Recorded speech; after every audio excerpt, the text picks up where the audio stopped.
Hello everyone, कैसे हैं आप लोग। आज के सेशन में हम डिस्कस करेंगे क्या यूपीएससी एग्जाम की तैयारी के लिए दिल्ली जाना ज़रूरी है या कोचिंग करना ज़रूरी है। जब भी आप यूपीएससी एग्जाम की तैयारी के बारे में सोचते हैं तो आपके दिमाग में इस प्रकार के प्रश्न उठते हैं कि क्या दिल्ली जा करके ही आप यूपीएससी एग्जाम क्लियर कर सकते हैं या कोचिंग ज्वाइन करके ही आप यूपीएससी एग्जाम क्लियर कर सकते हैं। यदि आप इस प्रश्न का आंसर ढूंढेंगे तो आप पाएंगे कि अगर आप प्रत्येक वर्ष के रिजल्ट का एनालिसिस करें तो परसेंटेज में बहुत सारे ऐसे बच्चे हैं जो बिना कोचिंग के भी इस एग्ज़ाम में सेलेक्ट हो रहे हैं और बहुत से ऐसे बच्चे भी हैं जो कोचिंग की थ्रू आउट भी सेलेक्ट हो रहे हैं, कोचिंग की मदद भी ले रहे हैं गाइडेंस के तौर पर।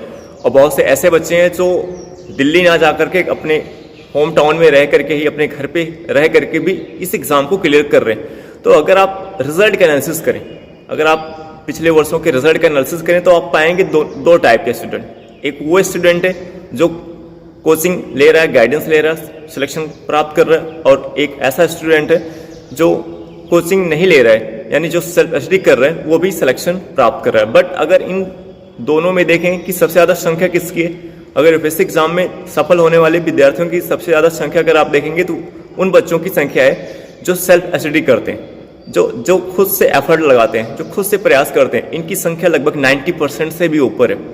यानी अगर आप रिजल्ट का एनालिसिस करें तो आप पाएंगे कि जो सिलेक्शन है वो सेल्फ स्टडी करने वाले बच्चों का सिलेक्शन ज़्यादा है। देखिए, अगर आप कोचिंग ज्वाइन कर रहे हैं तो अगर आप कोचिंग ज्वाइन कर रहे हैं तब भी आपको सेल्फ स्टडी करना पड़ेगा। कोचिंग केवल आपके लिए गाइडेंस प्रोवाइड कर सकता है, आपको एक बेसिक इन्फॉर्मेशन दे सकता है, वो आपके सिलेक्शन का माध्यम नहीं बन सकता। सिलेक्शन का माध्यम आप खुद बन सकते हैं, आप खुद बन सकते हैं और वो आपके सेल्फ स्टडी के थ्रू आउट ही आप कर पाएंगे। तो अगर हम दोनों केस में देखें, यानी अगर आप कोचिंग नहीं कर रहे हैं, अगर हम देखें तो वो जो सेलेक्ट हो रहे हैं बच्चे जो सेल्फ स्टडी के थ्रू आउट सेलेक्ट हो रहे हैं और जो कोचिंग ज्वाइन किए हैं, दोनों में कॉमन चीज़ ये है कि जो कोचिंग ज्वाइन कर रहा है और उसका जो सिलेक्शन हो रहा है वो भी सेल्फ स्टडी कर रहा है, खुद से एफर्ट लगा रहा है। तो दोनों केस में आप देखें सेल्फ स्टडी इंपॉर्टेंट है। यानी अगर हम कोचिंग की बात करें कि कोचिंग लेना है कि नहीं लेना है, तो कोचिंग के लिए आप को लेने का क्या एंगल है ये आपको पता होना चाहिए, क्या किस एंगल से हम ले रहे हैं। कोचिंग लेने का जो एंगल है वो इस एंगल से आपको लेना है कि आप जो चीज़ सेल्फ स्टडी कर रहे हैं। देखिए, सेल्फ स्टडी करना ज़रूरी है, बिना सेल्फ स्टडी के आप इस एग्जाम में सफल होने की कल्पना नहीं कर सकते। तो जब आप सेल्फ स्टडी करना स्टार्ट करते हैं तो आपके सम्मुख बहुत सी समस्याएं आती है। जैसे आप एनसीईआरटी की बुक पढ़ रहे हैं, आप स्टैंडर्ड बुक पढ़ रहे हैं, उसके कॉन्सेप्ट आपसे क्लियर नहीं हो रहे, उसके अंदर के जो टॉपिक्स हैं जब आप पढ़ना स्टार्ट करते हैं वो आपको समझ में नहीं आते, तो आपको दिक्कत आती है। तो उस प्रॉब्लम के सोल्यूशन के लिए आपको एक मेंटर चाहिए, एक गाइडेंस चाहिए। तो उस एंगल से आप ले सकते हैं कि जो आप सोर्स यूज कर रहे हैं, जो आपके ओरिजिनल सोर्स हैं, जैसे एनसीईआरटी, कुछ स्टैंडर्ड बुक है, करंट अफेयर्स है जो आप पढ़ रहे हैं, और उसको पढ़ते समय जो आपके सम्मुख समस्याएं आती है, समझने को लेकर कॉन्सेप्ट क्लियर नहीं हो रहा है, कुछ उसमें कीवर्ड्स हैं जो आपको समझ में नहीं आ रहे, उस पर्पज से आप कोचिंग ज्वाइन कर सकते हैं, गाइडेंस ले सकते हैं। लेकिन कोचिंग जब आप ज्वाइन करें, अगर आप कोचिंग ज्वाइन कर रहे हैं तो कोचिंग ज्वाइन करने का पर्पज ये नहीं होना चाहिए कि आपने कोचिंग ज्वाइन किया तो पूरा 100% आप उसी के ऊपर डिपेंड हो जा रहे हैं। आप अगर उसके ऊपर डिपेंड हो जाएंगे पूरा 100% कोचिंग के ऊपर, तो आपके सिलेक्शन की संभावना घट जाएगी, क्योंकि उस केस में आप कुछ अपना एफर्ट नहीं लगाओगे। जब आप अपना कुछ एफर्ट नहीं लगाओगे आप खुद से, तो आपका जो खुद का जो एटीट्यूड है वो आपका डेवलप नहीं होगा। खुद के आपके जो माइंड, जो आपका अच्छे से जो किसी भी टॉपिक पे आपके जो खुद के थॉट्स होते हैं, खुद के विचार होते हैं, आपके माइंड में आप डेवलप नहीं करेगा। यानी किसी टॉपिक पे आप खुद से एक बेहतर आंसर लिखने के एबल्स नहीं हो पाएंगे अगर आप खुद से एफर्ट नहीं लगाएंगे, खुद से प्रयास नहीं करेंगे। तो ये आपको ध्यान रखना है कि अगर आप कोचिंग ज्वाइन कर रहे हैं या कोचिंग नहीं ज्वाइन कर रहे हैं, तो दोनों केस में आपको सेल्फ स्टडी करना पड़ेगा, खुद से एफर्ट लगाना पड़ेगा।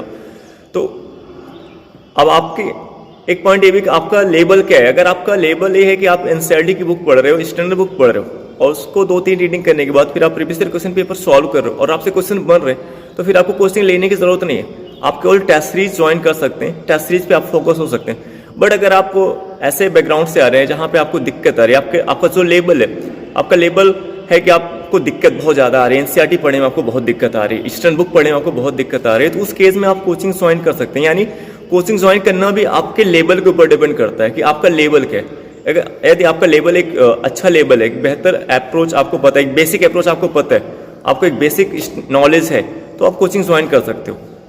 अगर आपको बेसिक ज्वाइन है, अगर आपको एक बेसिक नॉलेज है, आपका एक बेसिक जो एनसीईआरटी लेवल की पकड़ है, तो आपको कोचिंग ज्वाइन करने की जरूरत नहीं है। अगर आपका बेसिक कमज़ोर है, आपकी बेसिक की पकड़ अच्छी नहीं है, तो उस केस में आप कोचिंग ज्वाइन कर सकते हैं। यानी कोचिंग ज्वाइन करने का बेस क्या है, आपको अपने लेवल को आइडेंटिफाई करना पड़ेगा। आपका लेवल क्या, किस लेवल पे है, क्या आपको बेसिक्स आपकी बहुत अच्छी है कि बेसिक्स आपकी बहुत ही कमज़ोर है, क्या आप जो चीज़ पढ़ते हो वो आपको समझ में आ जाता है कि नहीं आता। तो आपको अपने लेवल को देखना है। अगर आपका लेवल कह रहा है कि नहीं, आपको बहुत ज़्यादा दिक्कत आ रही है, तो आप कोचिंग ज्वाइन करें। लेकिन अगर आप कोचिंग ज्वाइन कर रहे हैं तो यह ध्यान दीजिए कि पर्पज क्या है। पर्पज ये है कि आपने उसको इसलिए ज्वाइन किया है कि आपको एनसीईआरटी की स्टडी करते समय, स्टैंडर्ड बुक की स्टडी करते समय जो प्रॉब्लम्स आ रही थी, उस प्रॉब्लम के सोल्यूशन के लिए आपने ज्वाइन किया। यानी आपका जो ओरिजिनल सोर्स है एनसीईआरटी, वो स्टैंडर्ड बुक रहेगा। आप कोचिंग ज्वाइन करें, कोचिंग ज्वाइन करते समय आपको ये भी ध्यान रखना है कि आप प्रिंटेड नोट्स से बचें। आप क्लास नोट्स का यूज कर सकते हैं समझने के लिए, लेकिन आपके जो ओरिजिनल सोर्स है वो एनसीईआरटी प्लस स्टैंडर्ड बुक ही रहने चाहिए। यानी अधिक से अधिक आपको एफर्ट सेल्फ स्टडी का लगाना है, खुद से ही ट्राई करना चाहिए, खुद से ही प्रयास करना चाहिए।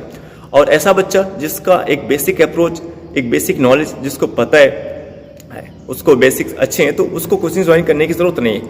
अगर किसी भी टॉपिक को रीड करने के बाद उससे प्रीवियस ईयर क्वेश्चन पेपर बनना स्टार्ट हो जाते हैं तो उसे ज़रूरत नहीं है, तो वो सेल्फ स्टडी के थ्रू आउट कर सकते हैं। और बहुत सारे बच्चे ऐसे हैं, और अभी हमने आपको बताया कि 90% से एबव बच्चे जो सेलेक्ट हो रहे हैं वो सेल्फ स्टडी करने वाले बच्चे हैं। तो आप देख रहे हैं कि सेल्फ स्टडी करने वाले बच्चों की संख्या बहुत ज़्यादा है। दूसरा पॉइंट है कि यूपीएससी एग्जाम की तैयारी के लिए दिल्ली जाना जरूरी है कि नहीं है। तो दिल्ली, अगर आप, अभी हमने आपको बताया कि रिजल्ट का एनालिसिस करें, हमारे कोई भी डिसीजन लेने से पहले हमें उस लॉजिकली उसके बारे में पता करना चाहिए। जैसे अब हम कैसे पता करें कि हमारे पास क्या बेस है। जो प्रीवियस जो रिजल्ट है, पिछले वर्षों के रिजल्ट को अगर हम एनालिसिस करेंगे तो हम पाएंगे कि बहुत सारे ऐसे बच्चे हैं जो अपने घर पे ही रह करके, अपने होम टाउन पे रहकर भी इस एग्जाम को क्लियर कर रहे हैं। तो ये चीजें क्या दर्शा रही ये दर्शा रहा है कि कोई जरूरी नहीं है कि आप दिल्ली से आएंगे तभी आपका सिलेक्शन होगा।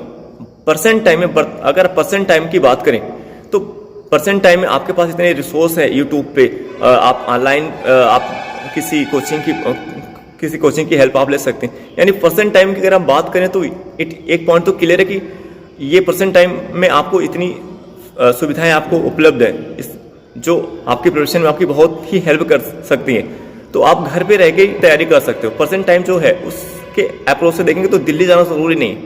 आप अगर देखिए, अगर आप फोकस होकर स्टडी करते हैं, आपके अंदर एक पॉइंट है, आप हार्डवर्क करना आपको आता है, आप 8 से 10 घंटे बैठ के पढ़ सकते हैं। देखिए, आप कहीं भी रहिए, चाहे आप दिल्ली में रहिए, चाहे आप अपने होम टाउन पे रहिए, ये मैटर ये नहीं करता कि आप दिल्ली में तैयारी कर रहे हैं कि आप अपने होम टाउन पे कर रहे हैं। मैटर ये करता है कि आप फोकस होकर स्टडी कर रहे हैं कि नहीं कर रहे हैं, ये मैटर करता है।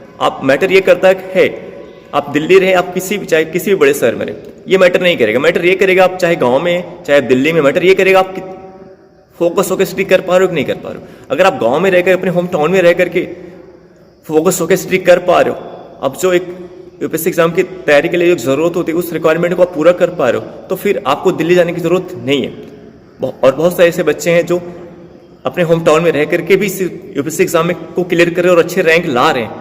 और होम टाउन पे रहने पे आपको बहुत सारी सुविधाएं भी रहती है, आपको बहुत सारे, आप परिवार के साथ रहते हैं, फैमिली का सपोर्ट भी रहता है, आपको खाना बनाने की भी जरूरत नहीं पड़ती, आपको सब कुछ चीज़ें मिल जाता है।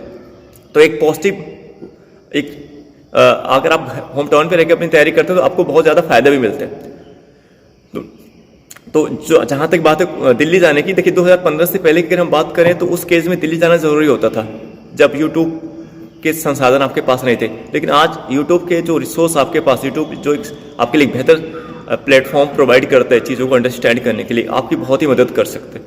अगर आप यूट्यूब को अच्छी यूटिलाइज करते हैं, सही तरीके से अपनी आवश्यकता अनुसार उसको यूज़ करते हैं, तो आपको बाहर जाने की जरूरत नहीं है। तो हाँ, एक पॉइंट, अगर आपको लगता है कि आप उस दिल्ली के वातावरण में रहना चाहते हैं, उस एनवायरनमेंट में आपको अच्छा लगता है, तो आप जा सकते हैं। लेकिन ये जरूरी नहीं, ऐसे बच्चे जो वहाँ पे क्योंकि वहाँ पे रहने का मंथली अगर आप रहेंगे तो 10 से 15 हज़ार रुपये आपके मंथली वहाँ पे खर्च हो जाते हैं, और आपकी कंडीशन वो नहीं है, आपकी आर्थिक कंडीशन नहीं है कि आप वहाँ पे जाकर इतने पैसे खर्च कर पाएँ, तो ज़रूरत नहीं है।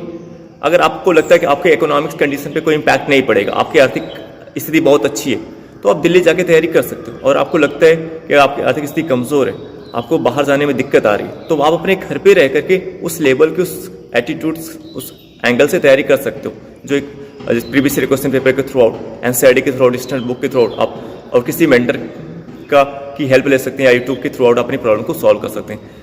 तो ये पॉइंट क्लियर हुआ। वैसे बहुत से बच्चे ऐसे होते हैं, मेरे पास कुछ कमेंट आए, कुछ बच्चों ने कॉल किया कि जो है उनको लगता है कि जो दिल्ली में है कुछ अलग पढ़ रहा है और मैं यहाँ पे हूँ, मैं उस लेवल की तैयारी नहीं कर पा रहा हूँ। ये आपकी सोच गलत है, ये आपकी नेगेटिव सोच है। ऐसा कुछ नहीं, दिल्ली में जो रह रहा है और जो आप यहाँ है, जो ओरिजिनल सोर्स है एनसीईआरटी, देखिए जो ओरिजिनल सोर्स है NCERT plus standard book plus जो करंट अफेयर्स है जैसे विजन है इसकी मैगजीन, ये ओरिजिनल सोर्स हैं।